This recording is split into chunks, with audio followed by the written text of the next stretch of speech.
பிரண்டை, நொச்சி,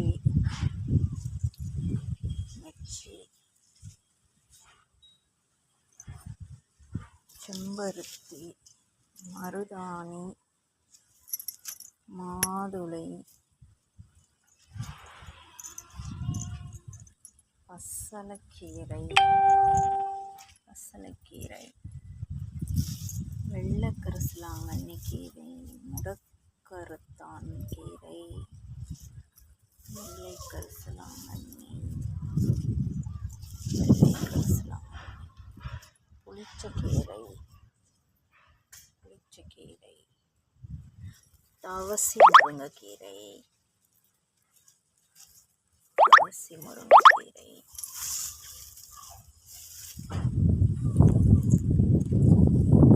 உரம் போட்டு வளர்க்குறது.